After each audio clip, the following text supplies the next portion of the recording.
yang aman. Ia merupakan negara yang kecil dan kaya dengan sumber minyak dan gas. Brunei mencapai kemuncak kekuasaannya pada pemerintahan Sultan yang kelima, iaitu Sultan Bolkiah. Ia terkenal disebabkan pengembaraannya di laut dan pernah menakluki Manila. Sebelum Sultan Bolkiah memerintah, Brunei memasuki zaman kejatuhan berpunca dari pergolakan dalaman disebabkan perebutan kuasa antara waris diraja dan juga disebabkan timbulnya pengaruh kuasa penjajah Eropah. Pada tahun 1839, pengembara Inggeris bernama James Brooke tiba di Brunei dan membantu Sultan untuk menentang sebuah pemberontakan, tapi dengan balasan beliau dilantik menjadi Governor dan kemudiannya Raja Sarawak. Pada akhir 1950 dan awal 1960, kerajaan Brunei ketika itu menolak cadangan untuk bergabung dengan Singapura, Sabah, Sarawak dan Tanah Melayu untuk membentuk Persekutuan Malaysia, dan akhirnya Sultan Brunei ketika itu bercadang untuk membentuk sebuah negara yang merdeka. Kerajaan Islam Brunei Darussalam terkenal dengan prinsip Melayu Islam beraja di mana mengekalkan nilai dan budaya Melayu Islam. Tapi mengikut era globalisasi kini ini juga akan menimbulkan cabaran kepada negara tersebut. Jadi kami telah menemukan beberapa individu untuk bertanya mengenai kerajaan Islam Brunei Darussalam dan cabaran yang akan dihadapi. Nama saya Farah Inani binti Muhammad Muzaffar dari kos BE 203.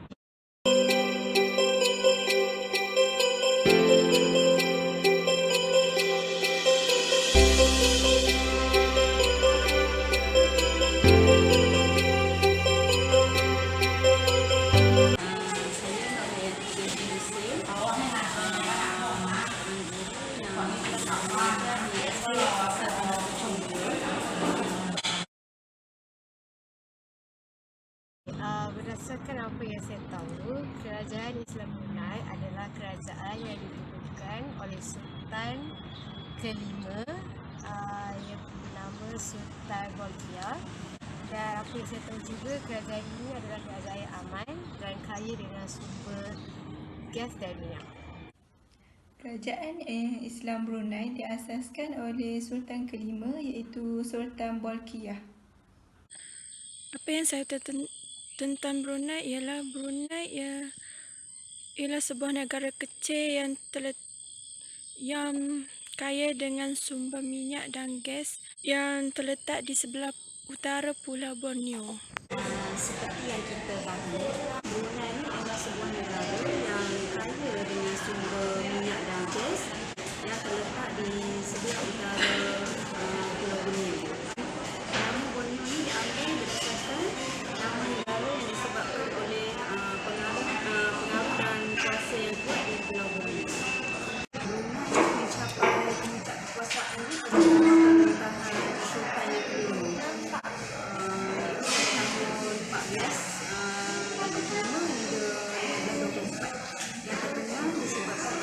Pengembaraan baginda di laut.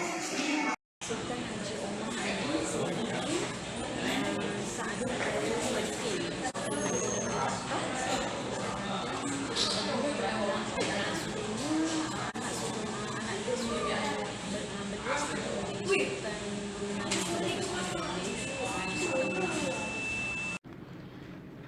Brunei adalah sebuah negara yang diapit oleh Sabah dan Sarawak. Dia pernah berada di bawah Empayar Sriwijaya, pernah mengalami zaman kegemilangan di mana kuasanya sampai ke Filipina, pernah juga mengalami kegoyahan dalam negara kerana masalah dalaman, pernah berada di bawah kuasa jajahan Eropah.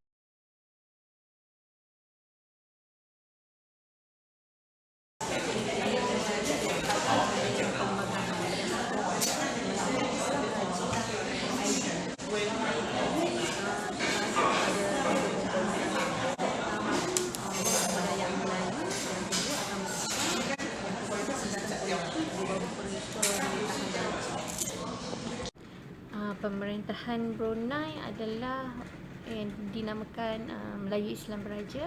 Maksudnya sultan yang memerintah, dan undang-undangnya ada pengaruh daripada British, dan juga mereka mengamalkan juga undang-undang Islam.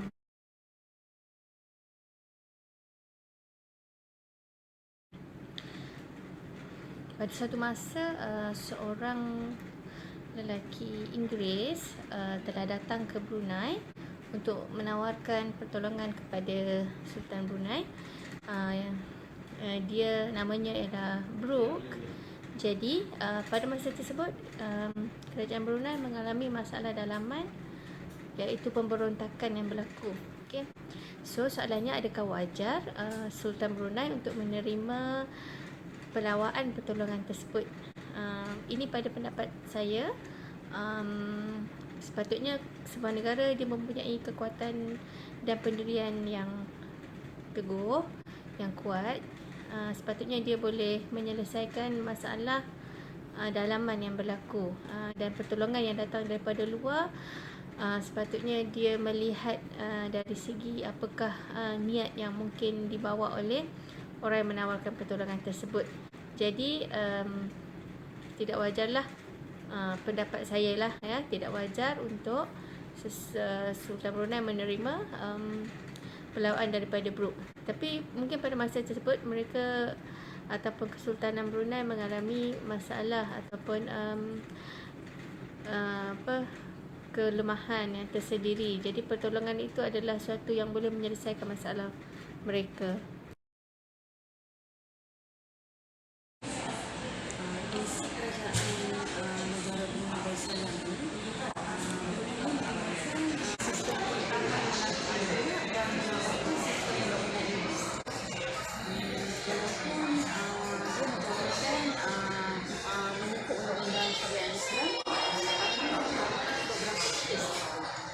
pada pandangan saya, cabaran kerajaan Islam Brunei pada era globalisasi ini adalah apabila mereka perlu mengekalkan institut beraja dalam kalangan rakyat sekarang, kerana rakyat sekarang lebih memikirkan kerajaan ini adalah satu benda yang kolon.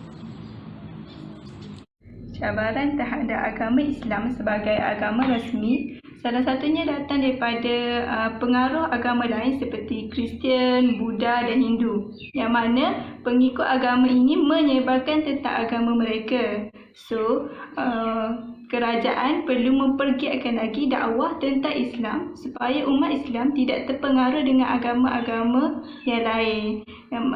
Kita boleh berdakwah melalui media sosial, yang mana media sosial sekarang sangat meluas. Cabaran kerajaan Brunei dalam mengekalkan agama Islam ialah wujudnya agama liberal, iaitu fahaman daripada sifat tidak yakin diri, terpengaruh dengan ajaran orang Barat, dan sifat mengagung-agungkan gaya Barat. Pemerintahan Melayu Islam Beraja ni, adakah dia menghadapi cabaran dari sudut pemikiran Islam? Saya cuba jawablah. Dari apa yang saya faham, pada saya semua pemerintahan yang diduduki ataupun yang tinggal di dalam negara tersebut umat Islam, mana-mana pemerintahan pun boleh diterima asalkan sultan dia ataupun Perdana Menteri dia, pemerintah dia tu mengamalkan pemerintahan yang adil dan saksama, yang tidak menzalimi rakyat dia.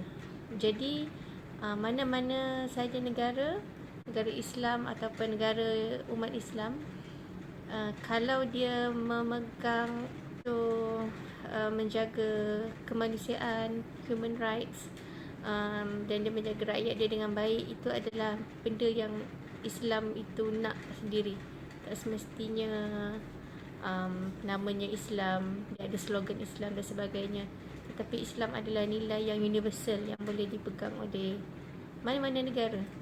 So saya rasa tak ada masalah Melayu Islam Beraja ke, kerajaan yang di bawah presiden ke, ataupun di bawah Perdana Menteri ke, demokrasi ke, asalkan mereka menjunjung nilai-nilai kemanusiaan sejagat, itu dah yang terbaik.